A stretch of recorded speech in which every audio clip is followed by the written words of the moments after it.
আওয়ামী লীগ সরকারের পতনের পর বাংলাদেশের সঙ্গে সম্পর্ক পুনরুদ্ধারে বেশ তাড়াহুড়ো শুরু করেছে পাকিস্তান। শেখ হাসিনা সরকার ক্ষমতায় আসার পর ঢাকা ইসলামাবাদ সম্পর্ক একেবারেই তলানিতে ঠেকে। সেখান থেকে দুই দেশের সম্পর্ক উষ্ণ করতে পাল্টাপাল্টি সফরে ব্যস্ত সরকারি কর্মকর্তারা। সেই জন্য গণ অভ্যুত্থান পরবর্তী সময়ে ঢাকা ও নয়াদিল্লির মধ্যকার বিরূপ পরিস্থিতিকে কাজে লাগাতে চাইছে পাকিস্তান। এর মাধ্যমে ভারতীয় উপমহাদেশের ভূ রাজনীতিতে উল্লেখযোগ্য পরিবর্তন আনতে চায় ইসলামাবাদ। দুই দেশের সম্পর্কে এমন দ্রুত মেরুকরণের নানা কারণ উঠে এসেছে আল জাজিরার এক বিশ্লেষণে। সম্প্রতি বাংলাদেশ সফর করেন পাকিস্তানের পররাষ্ট্রমন্ত্রী ও উপপ্রধানমন্ত্রী ইসহাক দার। দীর্ঘ ১৩ বছর পর এমন উচ্চ পর্যায়ের কোনো পাকিস্তানি দায়িত্বশীল ব্যক্তির বাংলাদেশ সফর এটি। এই সফরকে দুই দেশের সম্পর্কে নতুন একটি অধ্যায় বলেও মন্তব্য করেন ইসহাক দার।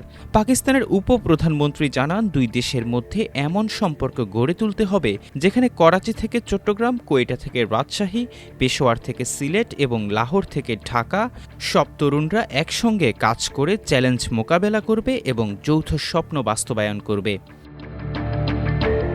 আল জাজিরার প্রতিবেদনে বলা হয়, ইসহাক দারের এই সফর মূলত মাসের পর মাস ধরে চলা কূটনৈতিক ও সামরিক যোগাযোগের পর বড় ধরনের অগ্রগতি হিসেবে দেখা হচ্ছে। তবে পাকিস্তানের সাবেক কূটনীতিক মাসুদ খালিক সতর্ক করে জানান, অতীত এখনও দুই দেশের আস্থা তৈরিতে বাধা হয়ে আছে। বাংলাদেশের নতুন সরকার পাকিস্তানের উদ্যোগে ইতিবাচক সাড়া দিয়েছে, যাতে সম্পর্কের পথে কৃত্রিম বাধাগুলো এখন দূর হয়েছে। কিন্তু সম্পর্ক গভীর করতে হলে গঠনমূলক সংলাপের মাধ্যমে ভুল বোঝাবুঝি দূর করার একটি কাঠামো প্রয়োজন। চলতি বছরের জানুয়ারিতে বাংলাদেশ সেনাবাহিনীর lieutenant general S M. Kamrul Hasan ইসলামাবাদে গিয়ে পাকিস্তানের সেনাপ্রধান ফিল্ড মার্শাল আসিম মুনিরের সঙ্গে সাক্ষাৎ করেন। এরপর ফেব্রুয়ারিতে যান বাংলাদেশ নৌবাহিনী প্রধান এডমিরাল মোহাম্মদ নাজমুল হাসান। এরপর এপ্রিল মাসে পাকিস্তানের পররাষ্ট্র সচিব আমেনা বেলুচ ঢাকা সফর করেন।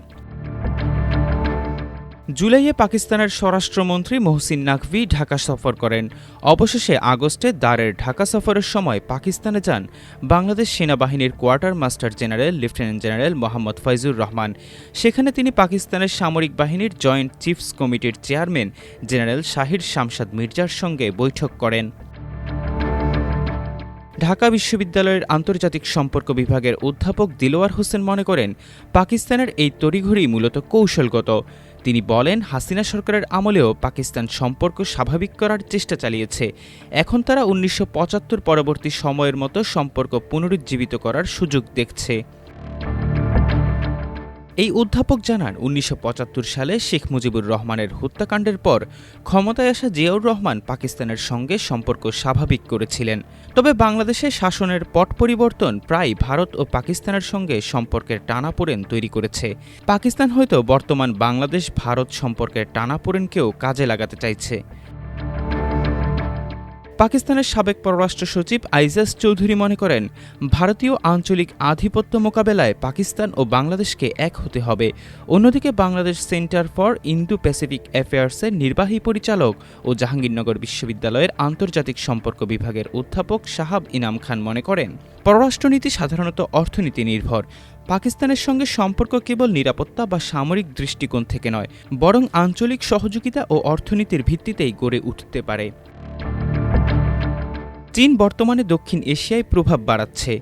বেইজিং পাকিস্তানের ঘনিষ্ঠ মিত্র হলেও হাসিনা সরকারের সঙ্গেও তার সম্পর্ক ভালো ছিল।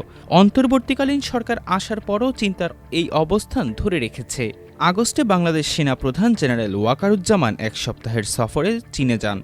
এছাড়া বাংলাদেশ চীনের তৈরি ১২টি জে-10C যুদ্ধবিমান কেনার বিষয়ে বিবেচনা করছে। পাকিস্তান ইতোমধ্যে এইসব যুদ্ধবিমান ব্যবহার করছে। পাকিস্তানের সঙ্গে চীনের সামরিক ও অর্থনৈতিক অংশীদারিত্বও গভীর। তাই বিশ্লেষকরা মনে করেন, এসব কারণে ঢাকা ও ইসলামাবাদের সম্পর্ক আরও ঘনিষ্ঠ হতে পারে। এহসান আব্দুল্লাহ, আমার দেশ।